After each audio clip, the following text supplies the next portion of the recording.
I think there's a boundaries piece that's maybe another little tip for protecting peace. But maybe this can also segue us into this aspect of authenticity, because obviously we talk about authentic relationships so much. And so there's some other aspects of protecting your peace and relating that to authenticity.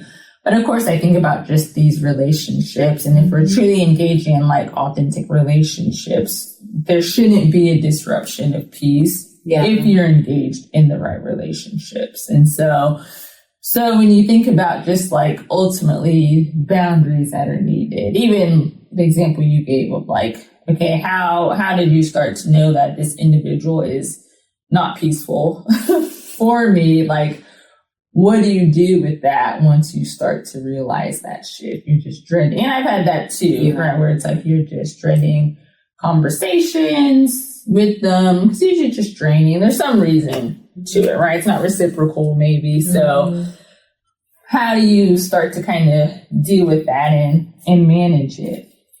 I think you said it, like boundaries. Like, I feel like I have a natural, like a natural selection process for me. So I think I'll naturally select if someone is disturbing in some real way.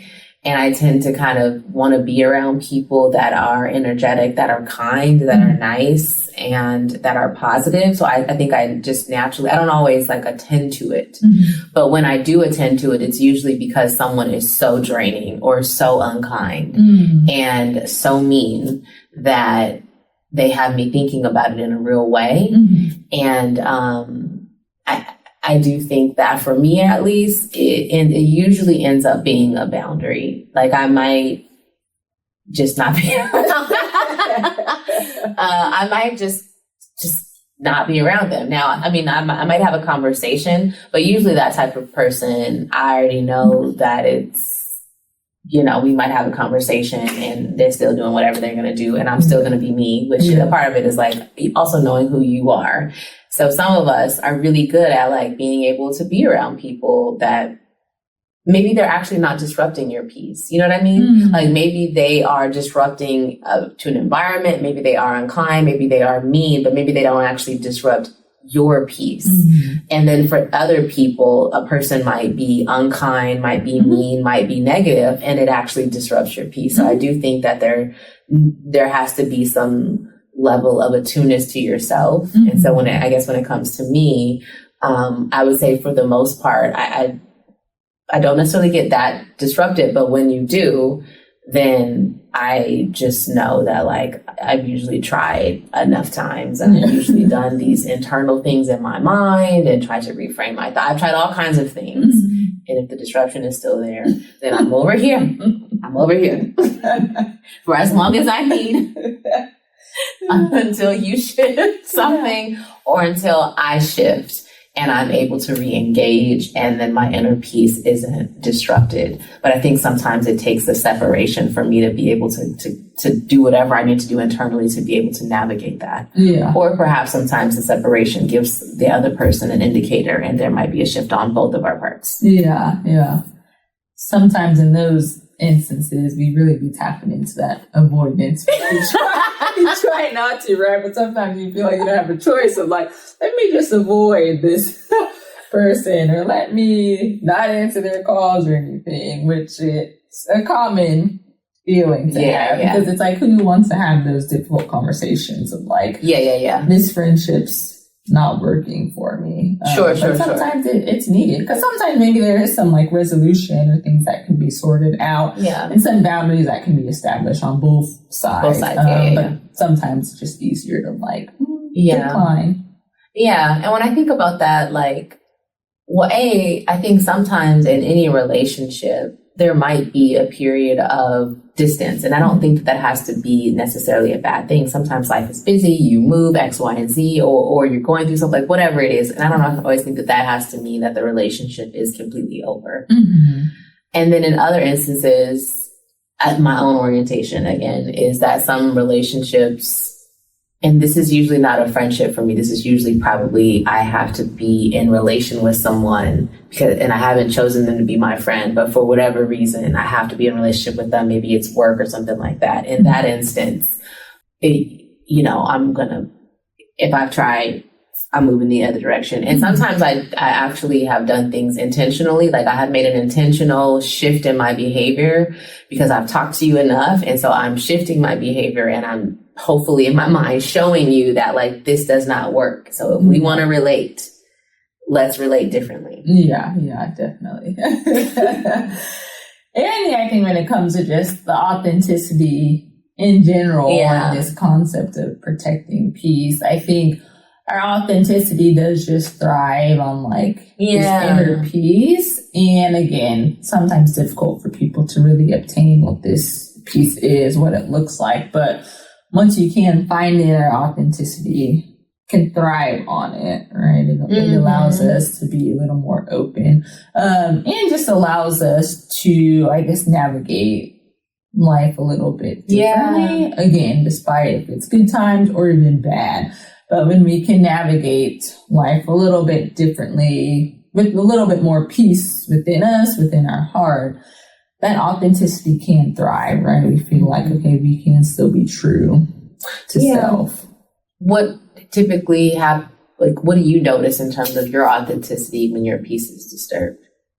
Well, and I think it touches on what you mentioned earlier is like the mood can shift. But outside the mood, it's like, I wouldn't say identity, but in a sense, the way I'm showing up, I guess it goes back to the showing up, that can shift because if peace is disrupted, now I'm really not showing up for myself the same. And if peace is really disrupted, then like, I definitely ain't showing up for y'all, right? But maybe that's a normal part of how I am usually is I don't mind showing up for people to some capacity, right? I've learned I really do have to balance showing up for others, wanting to do for others, plan all these things. Like I need a balance.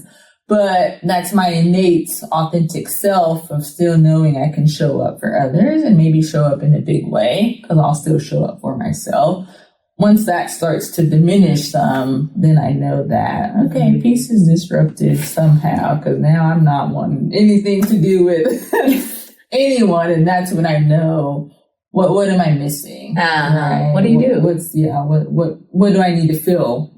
What do you do in those situations? And I think just reflecting on like, what am I needing in this moment? What's maybe missing for me, right? Maybe it's something big, a shift, or maybe it's just a small thing. So what do you tell your clients, like, or how do you work with clients when they are experiencing a disruption in inner peace and then it affects how they like show up authentically in a space or in a relationship or just kind of in life? Yeah. It's similar. I'll really try to have them reflect on like a couple things. One, like, what are you truly needing for yourself in this moment? But that question in itself is usually enough where we're stuck on that question for a while. Because sometimes a lot of people are like, I actually don't know. I'm thinking about what I'm supposed to do for so-and-so, what I'm supposed to do in this role that I'm in. No one's really asking me, well, what do I need? And I'm surely not asking myself. So it's really trying to reflect on like, what do you truly need in this moment to help you feel a little bit more rejuvenated? And then I think, and this could maybe go into my golden gem, but I think too, sometimes it's this trial and error we have to do of trying to figure out like, if we could create this ideal life, which obviously doesn't exist, but this ideal life in its entirety of like, not just things you're doing and stuff, but like who currently is going to be a part of that life? Because, you know, these people are like positive. Like, what will you be doing with your time? How will you be showing up for yourself and for others? What roles will you be in? And if you can really reflect on that, almost listing it out, then comparing that to like what's currently going on for you. And then you might realize that, you know, I'm overcommitted to these two areas in my life. And when I think about my ideal life, my ideal way I'm spending my time, these two things aren't on that list. I can show you that, okay, those two things, maybe it's too much time I'm committing to them, and they're becoming a little disruptive of my peace also. But sometimes it's this trial and error of like, well, limit some time with some of these things, right? Like, get off social media a little bit. Maybe don't start your morning with social media. See if that makes a difference. Right? Maybe don't end your night with social media. Yeah. See how you feel in the morning.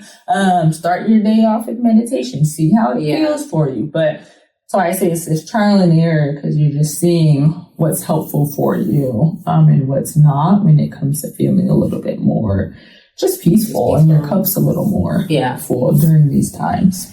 I think that's a really helpful tool, like to do trial and error, experiment with what can contribute to your peace, you know, or what disrupts your peace. Yeah, definitely. Thanks for tapping in to All Things Authentic. Make sure you subscribe to the channel. For full episodes, find All Things Authentic on your favorite podcast listening platform.